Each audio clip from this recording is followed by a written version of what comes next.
भाजपा पूर्वांचल मोर्चे के द्वारा कृषि विधायक 2020 जागरूकता कार्यक्रम का आयोजन नॉर्थ एवेन्यू में किया गया।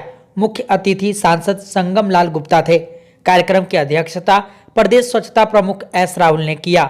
विशिष्ट अतिथि के रूप में दिल्ली भाजपा के उपाध्यक्ष सुनील यादव, पूर्वांचल मोर्चा के प्रदेश अध्यक्ष कौशल मिश्रा, ओबीसी मोर्चा के प्रदेश अध्यक्ष संतोष पाल थे। नवनियुक्त तीनों पदाधिकारियों का अभिनंदन भी किया गया। मौके पर जगदम्बा सिंह, संतोष ओझा, राहुल रंजन, सुदर्शन कुमार, पुष्पेंद्र सिंह, राम सेवक साहू, गौरी शंकर, तनु मिश्रा, टीना आहूजा, गीता साहू, संतोष साहू, ओम प्रकाश सिंह, सुनील कुमार, गोकुल तिवारी, अनिल राजभर, हरिओम, अभिषेक दुबे जैसे लोग मौजूद रहे। सांसद संगम लाल गुप्ता ने कहा कि देश के किसानों को संपन्न, समृद्ध एवं आत्मनिर्भर बनाने और कृषक आय को दुगुना करने के पवित्र उद्देश्य से संसद ने कृषि संबंधी 3 विधेयक लागू किया है। सत्ता में आने के बाद ही प्रधानमंत्री नरेंद्र मोदी द्वारा किसानों को अन्नदाता कहकर संबोधित किया गया तथा यह प्रण लिया गया कि देश के किसानों की समृद्धशाली व संपन्न बनाना है। जो प्रधानमंत्री किसान हित को अपनी प्राथमिकता मानता हो, अन्नदाता ऊर्जादाता बने ऐसी सोच रखता हो, ऐसे प्रधानमंत्री द्वारा किसानों के अहित करने की कल्पना भी नहीं की जा सकती। देखिए, हित मोदी सरकार ही सोचती है। बाकी तो जो लोग सोच रहे हैं, जो लोग बोल रहे हैं, उनको अपने करनी और अपने बातों पे कोई विश्वास नहीं है। किसान बिल, किसानों की आय दोगुनी कैसी हो, ये तो भ्रम फैलाने का काम, क्योंकि इसके पहले सीए का जब बिल पास हुआ था तब भी ये लोग भ्रम फैलाए और अभी भी किसानों को गुमराह करने का काम कर रहे हैं। किसान की आय दोगुनी कैसी हो, उसी को लेके ये बिल पास हुआ है और किसान खुशहाल हैं। किसानों में कोई भ्रम की बातें नहीं है। ये तो कांग्रेस भ्रम फैलाने का काम कर रही है, क्योंकि कांग्रेस समाप्ति के कगार पे है और जब कोई समाप्ति के कगार पे होता है तो अपने अस्तित्व को खत्म करने के लिए ऐसे ही भ्रम फैलाने का काम करता है। पूर्वांचल मोर्चा के प्रदेश अध्यक्ष कौशल मिश्रा ने कहा कि प्रथम विधेयक कृषि उत्पादन व वाणिज्य कानून बना। यह किसानों को मुक्त बाजार की सुविधा देता है। इसके अनुसार अब किसान कहीं भी अपनी फसल को अपनी इच्छा के अनुसार बेच सकते हैं, क्योंकि किसानों के पास भंडारण की व्यवस्था न होने से अच्छी कीमत के इंतजार में उनकी फसल खराब हो जाती थी अथवा औने पौने दामों में उन्हें बेचना पड़ता था।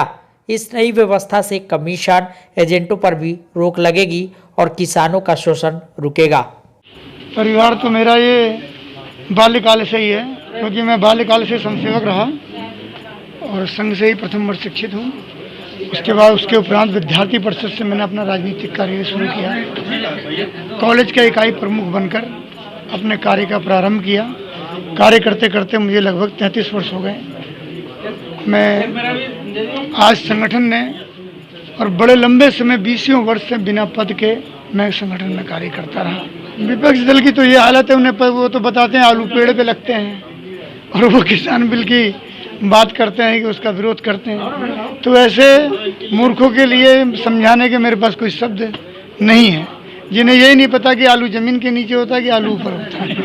वहीं दिल्ली भाजपा के उपाध्यक्ष सुनील यादव ने कहा कि तीसरा विधेयक असीमित भंडारण के विषय में है, जो आवश्यक वस्तु संशोधन कानून 2020 है।